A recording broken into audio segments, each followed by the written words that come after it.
दोस्तों, एक लड़की के शादी हुए महज 4 महीने हुए थे, फिर वह बच्चा समझकर एक 12 साल के देवर को अपने पास बिस्तर पे सुला लेती है। फिर कुछ ऐसा होता है जिसे सुनकर आपके पैरों तले से जमीन खिसक जाने वाली है। दोस्तों, वीडियो में आगे बढ़ने से पहले अगर आपको हमारी मेहनत पसंद आती है तो वीडियो को लाइक करके चैनल को सब्सक्राइब जरूर कर दीजिएगा और कमेंट में अपनी राय जरूर दीजिएगा। और दोस्तों, आप ये वीडियो जहां से भी देख रहे हैं अपना और अपनी सिटी का नाम जरूर लिखिएगा। तो चलिए घटना को विस्तार से समझते हैं। दोस्तों, ये घटना है उत्तर प्रदेश के कानपुर की है। वहीं की रहने वाली एक शिवानी नाम की लड़की है जिसकी उम्र तकरीबन 24 साल के आसपास है।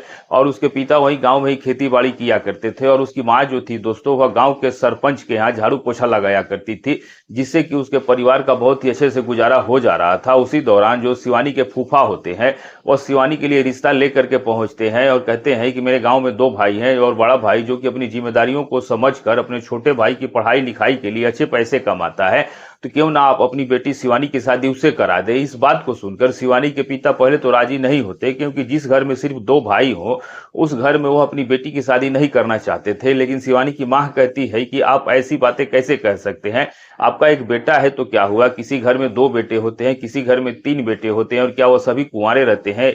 इस बात को सुनकर शिवानी के जो पिता होते हैं वो कुछ जवाब देते हैं उससे पहले ही शिवानी की मां कहती है कि लड़का जब अच्छा है तो आप रिश्ते के लिए हामी भर दीजिए। शिवानी के पिता अपनी पत्नी की बातों को सुनते हैं और उनका कोई भी चारा नहीं चलता है और वो हामी भर देते हैं। शिवानी के पिता के हामी भरने के बाद जो शिवानी के फूफा थे वह अपने गांव लौटकर उस लड़के से बात करते हैं और सारी चीजें तय हो जाने के बाद शिवानी की शादी बड़े ही धूमधाम से उस लड़के से करा दी जाती है। शिवानी जो थी दोस्तों, अब तक उस लड़के को नहीं जानती थी कि आखिर वह लड़का क्या करता है, उसका नाम क्या है और उसका भाई कौन है।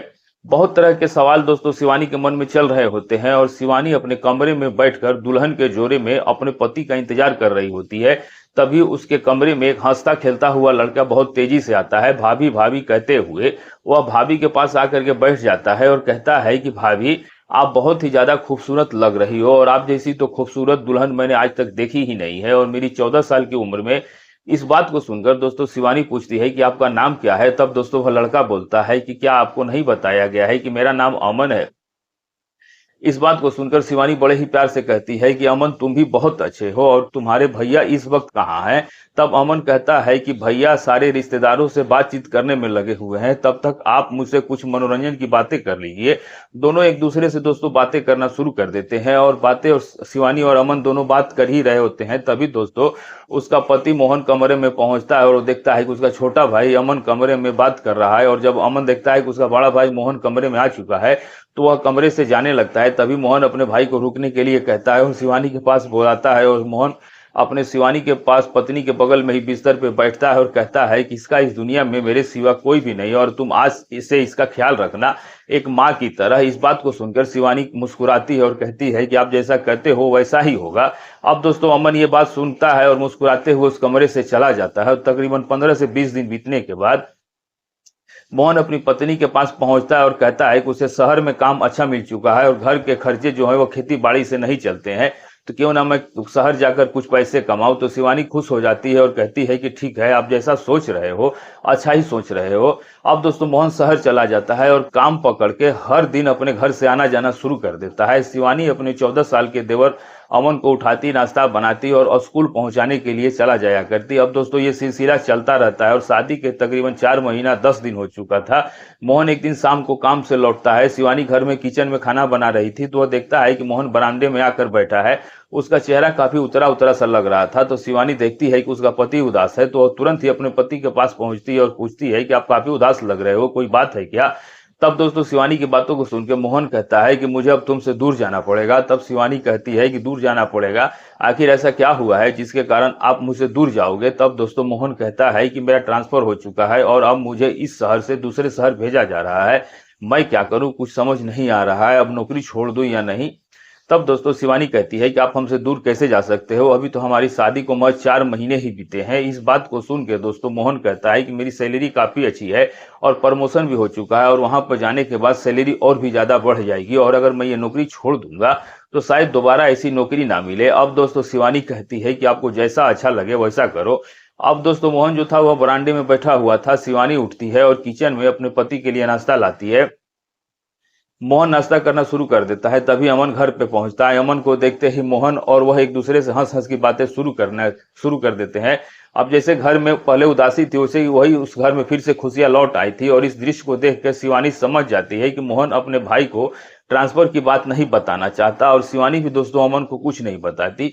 अगले दिन मोहन खुद अमन को बुलाता है और कहता है कि भाई, तुम अपनी भाई भी को तंग मत करना, और आज से मैं दूसरे शहर जा रहा हूँ, और हो सकता है तो 10 से 15 दिन में लौट कर 1-2 दिन के लिए आऊंगा, और तुम्हारी भाभी जो भी कहे तुम उसे मानना जरूर, और अगर तुम्हें अपने कमरे में मन ना लगे तो भाभी के साथ सोने चले जाना। अब इस बात को सुनकर जो अमन था अपनी भाभी शिवानी की ओर देखने लगता है और मुस्कुराता है, और शिवानी अपने पति के लिए तरह तरह के पकवान बनाती है और उसे विदा कर देती है। अब अगले दिन सुबह को दोस्तों 7 बज रहे होते हैं। शिवानी उठकर किचन में नाश्ता बनाती है और तुरंत उठाने के लिए अमन को कमरे में पहुंचती है और कहती है कि तुम्हारा स्कूल का टाइम हो गया है, जल्दी से उठ जाओ। अब अमन कहता है कि भाभी कुछ देर मुझे और सो लेने दो। इस बात को सुनकर शिवानी कहती है कि नहीं, तुम्हारा टाइम जो है वह बीतता जा रहा है और तुम जल्दी से उठकर स्कूल जाओ। तुम्हारा नाश्ता पैक हो चुका है और तुम्हें जल्द से जल्द निकलना होगा, क्योंकि स्कूल का टाइम जो है वह 9:30 बजे से है। अब दोस्तों अमन तुरंत अपनी भाभी की बात को मान लेता है, नहा धोआ के स्कूल जाने लगता है। शिवानी उसे साथ लेकर स्कूल निकल जाती है। अब शिवानी अपने देवर अमन को स्कूल पहुंचा के लौटने ही वाली होती है, तभी उसकी नजर एक लड़के पे पड़ती है और वह उसे देखकर चुपचाप वहीं थम जाती है, और उसे याद आने लगता है कि वह लड़का कोई और नहीं, उसका पुराना आशिक हर्ष है। और जैसे ही वह हर्ष को देखती है तो सोचने लगती है कि हर्ष तो कई साल पहले इस दुनिया को छोड़ के जा चुका था, उसकी मौत हो चुकी थी, तो आखिर वह सही सलामत कैसे है और यहाँ पर क्या कर रहा है। अब शिवानी उसे मिलने के बारे में सोचती है, लेकिन फिर उसे याद आता है कि वह अब अपने नए जीवन की शुरुआत कर चुकी है, इसलिए वह नजरें फेर कर वहां से अपने घर की ओर लौट जाती है। लेकिन दोस्तों बार बार हर्ष की यादें उसके मन में घूम रही होती है, और वो सोच रही होती है कि हर्ष उसका पुराना आशिक था। जब उसकी मौत हो चुकी थी तो फिर वह वापस इस दुनिया में कैसे आ गया, और इतने दिनों से वह कहाँ था। बहुत तरह के सवाल दोस्तों शिवानी के मन में चल रहे होते हैं। अब अगले दिन शिवानी फिर से अमन को लेकर उसके स्कूल पहुंचाने जाती है। हर्ष उसे देख लेता है और शिवानी भी दोस्तों उसे देख लेती है। वह नजरें फेर कर तुरंत घर की ओर जाने लगती है। तभी दोस्तों हर्ष दौड़ता हुआ शिवानी के पास पहुंचता है और कहता है कि रुको शिवानी। अब अमन देखता है कि उसका सर उसकी भाभी को उसका नाम लेके पुकार रहा है, तो वह कुछ समझ नहीं पाता है और स्कूल के दरवाजे पर रुक के उन दोनों की बातों को सुनना शुरू कर देता है। हर्ष कहता है कि शिवानी, तुम इतने दिनों से कहाँ थी और तुम्हें मैंने कहाँ कहाँ नहीं ढूंढा, और मैं आज भी तुमसे प्यार करता हूं और तुम्हारी यादों में ही हमेशा खोया रहता हूं। इस बात को सुनकर दोस्तों शिवानी कुछ भी नहीं बोलती है और वहां से तेजी से जाने लगती है। हर्ष उसका पीछा करते हुए हाथ पकड़ लेता है और कहता है कि तुम कुछ बोल क्यों नहीं रही हो। तब शिवानी कहती है कि अब मैं नए जीवन में प्रवेश कर चुकी है, मेरी शादी हो चुकी है, और अब मैं अपने बीते हुए जिंदगी को याद नहीं करना चाहती। और तुम उस वक्त कहाँ चले गए थे? मैंने शादी से पहले सुना था कि तुम्हारी मौत हो चुकी है। अब इस बात को सुन के हर्ष कहता है कि हाँ, करीब मैं 3 महीने तक हॉस्पिटल में था। जब मेरा एक्सीडेंट हुआ था तो गांव के लोग सोचे कि मेरी मौत हो चुकी है और उन्होंने यह बात फैला दी। अब इस बात को सुन के शिवानी जो थी वह कहती है, ठीक है, लेकिन अब हम दोनों बात नहीं कर सकते और अब मैं एक नए रिश्ते में जुड़ चुकी हूँ। अब दोस्तों हर्ष कुछ कहने ही वाला होता है, तब तक शिवानी एक ऑटो रोककर उसमें बैठ जाती है और चली जाती है। शाम को तकरीबन 4 बज रहे होते हैं। अमन स्कूल से लौट के आता है। शिवानी उसके लिए नाश्ता बनाती है और उसे देने के लिए पहुंचती है। तब अमन कहता है कि भाभी, हर्ष सर आपको देखकर आपका नाम लेकर क्यों पुकार रहे थे? क्या आप उसे जानती हो पहले से? अब इस बात को सुन के दोस्तों शिवानी कांपने लगती है, उसकी आवाज लड़खड़ाने लगती है और वह कहती है कि नहीं, मैं उन्हें नहीं जानती और नहीं पहचानती हूँ। अब अमन कहता है कि उनकी और आपकी बातों से तो ऐसा नहीं लग रहा था, और लग रहा था कि आप जैसे दोनों पहले मिल चुके हो। शिवानी अमन की बातों को अनसुना कहते हुए कहती है कि ऐसी कोई बात नहीं है, मैंने पहली बार तुम्हारे सर को देखा था और वे कुछ कह रहे थे तुम्हारे ही बारे में। अब ये सुन के दोस्तों अमन मुस्कुराता है और बड़े ही प्यार से कहता है कि भैया के जाने के बाद आप जो कुछ भी करो, मैं किसी से कुछ नहीं कहूंगा। इतना कहते हुए अमन वहां से चला जाता है। अब शिवानी दोस्तों अमन की बातों को समझ जाती है कि वह क्या कहना चाह रहा था। अब वह सोच में पड़ जाती है कि कहीं अमन अपने भैया मोहन को सब कुछ ना बता दे। उसका पुराना आशिक हर्ष जो है उसी के स्कूल का टीचर है।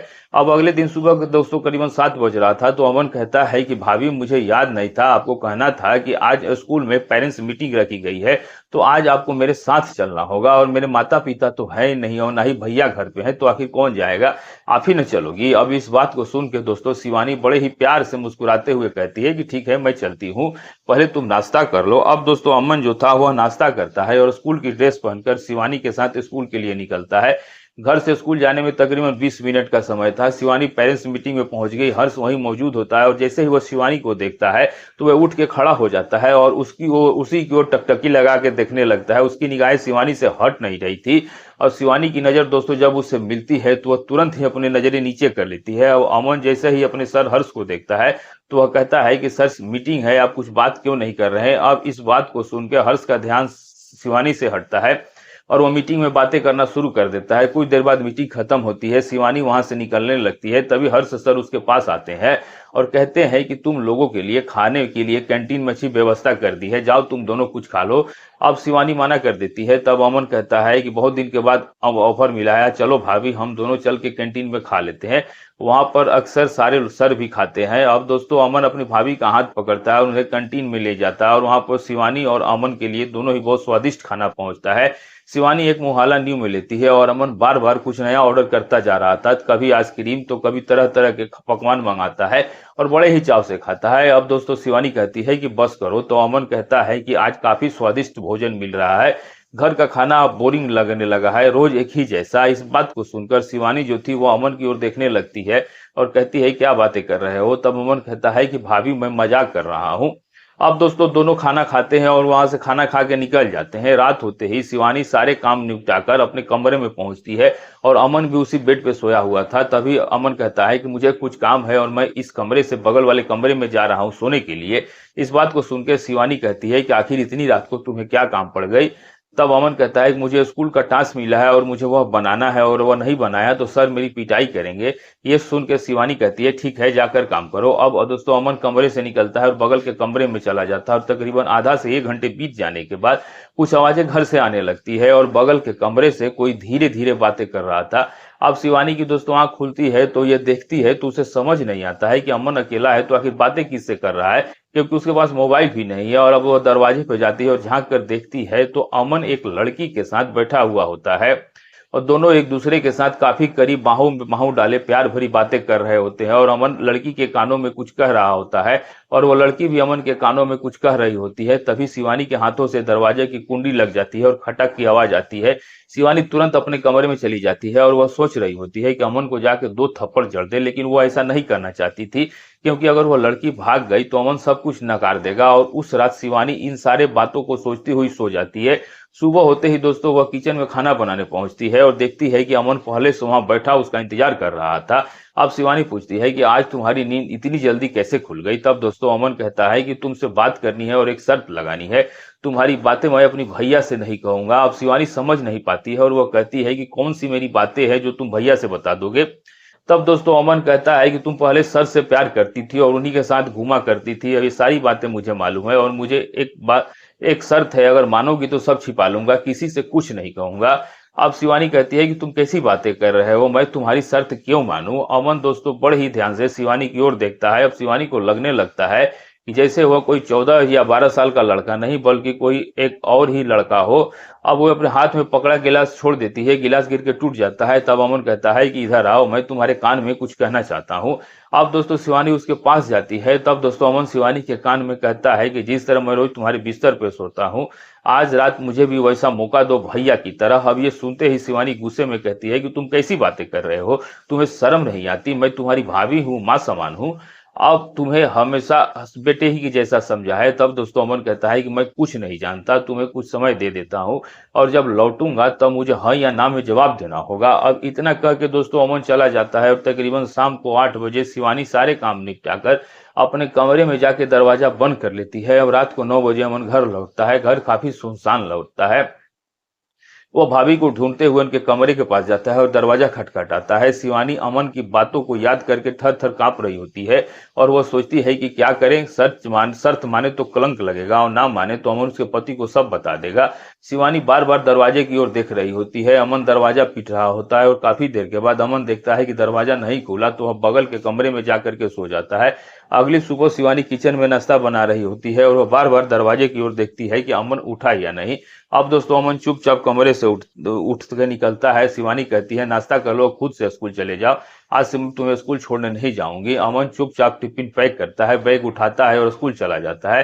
तभी दोस्तों 11 बजे मोहन घर लौटता है। काफी उदास था। अब मोहन देखता है कि उसका पति फिर से उदास है।